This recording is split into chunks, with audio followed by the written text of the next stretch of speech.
이집트는 여전히 우리의 상상력을 자극하는 미스테리한 유물과 유적으로 고고학계의 이목을 집중시키는 장소입니다. 이집트는 아직도 풀리지 않은 미스테리와 기록으로만 찾을 수 있는 잃어버린 장소들이 많은데요. 지금부터 이집트에 풀리지 않은 미스테리 4가지를 살펴보도록 하겠습니다. 첫 번째, 잃어버린 미로. 2500년 전 이집트에는 피라미드보다 더 거대한 크기의 미로가 있었습니다. 미로는 2층 높이의 거대한 건축물로 내부에는 3000개의 다른 방들이 있었는데 가이드 없이는 아무도 길을 찾을 수 없을 정도로 복잡한 통로에 꼬불꼬불한 미로를 통해 연결되어 있었습니다. 미로 바닥에는 왕의 무덤이 있는 지하층이 있고 꼭대기에는 거대한 돌 하나로 만든 거대한 지붕이 있었습니다. 고대의 수많은 사람들이 그 미로를 직접 봤다고 기록했지만 2500년이 지난 지금까지 아무도 그곳을 찾지 못했습니다. 잃어버린 미로라고 유력하게 추정되는 곳은 하와라에 위치한 피라미드로 일부는 이 피라미드 앞의 고원이 미로였을 거라고 믿고 있습니다.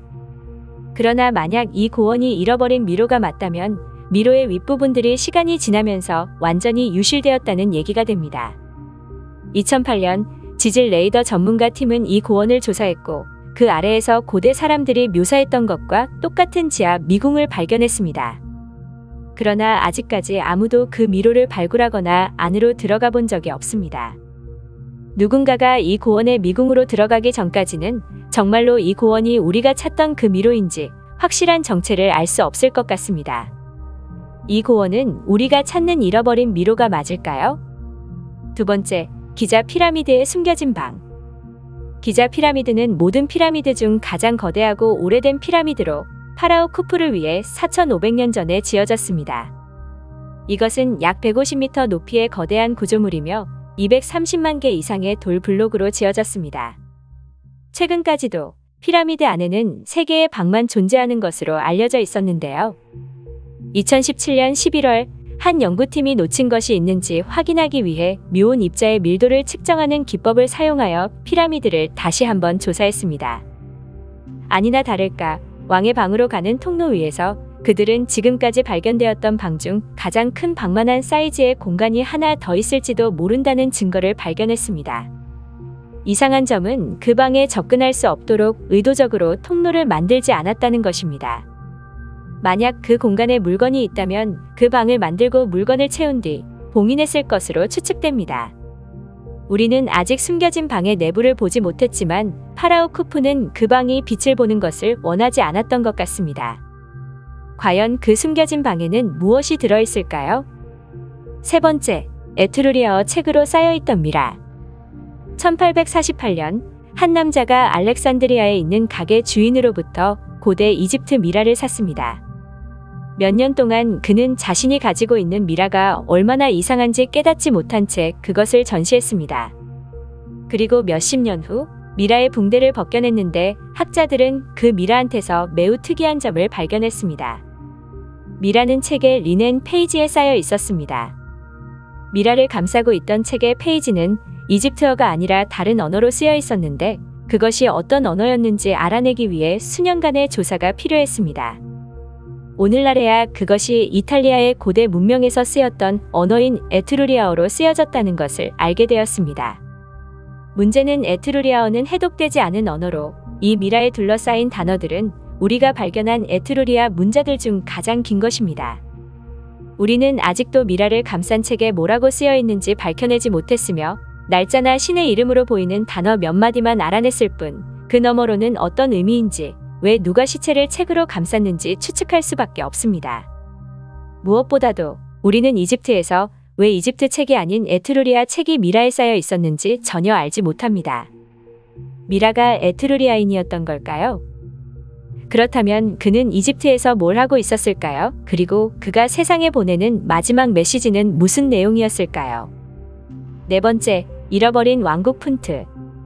고대 이집트의 글들 중에는 푼트라고 불리는 장소에 대한 언급으로 가득 차 있는 글들이 많습니다. 푼트는 이집트인들의 상상력을 자극했던 금, 상아, 그리고 이국적인 동물들로 가득 차 있고 매우 강력한 고대 아프리카 왕국이었습니다. 그곳은 이집트인들이 신의 땅이라고 불렀던 땅이었을 만큼 이집트인들의 존경을 받는 곳이었습니다. 푼트가 존재했다는 것은 의심의 여지가 없습니다. 고대 문헌에는 푼트에 대한 수많은 언급이 있고 고대 이집트 신전에는 푼트의 여왕의 사진도 있습니다. 하지만 이곳이 얼마나 강력하고 중요했었는지에도 불구하고 우리는 푼트를 아직까지 찾지 못했습니다.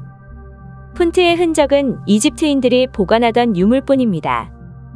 이 왕국이 어디에 있는지 필사적으로 알아내려는 과학자들은 이집트인들이 푼트에서 얻은 2마리의 개코 원숭이의 미라 유해를 조사했고 결국 이 개코 원숭이가 오늘날의 에리트레아 또는 에티오피아 동부 지역에서 왔던 것을 알아냈습니다.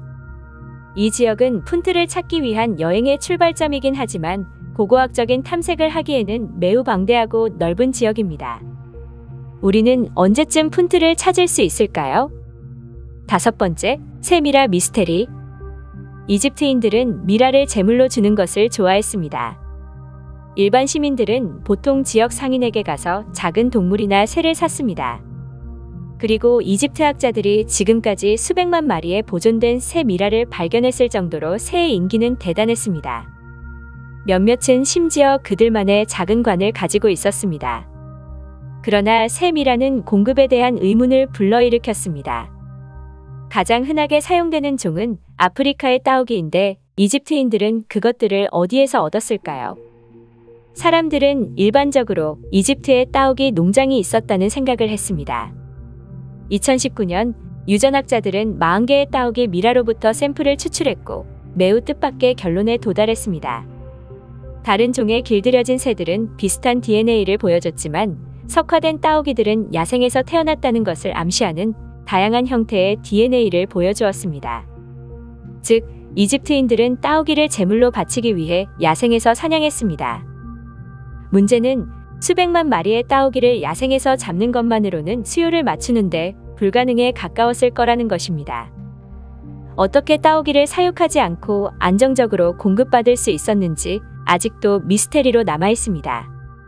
고고학 미스테리 덕후는 다음에 더 재밌고 알찬 이야기로 돌아오겠습니다. 재밌게 보셨다면 좋아요와 구독 부탁드립니다.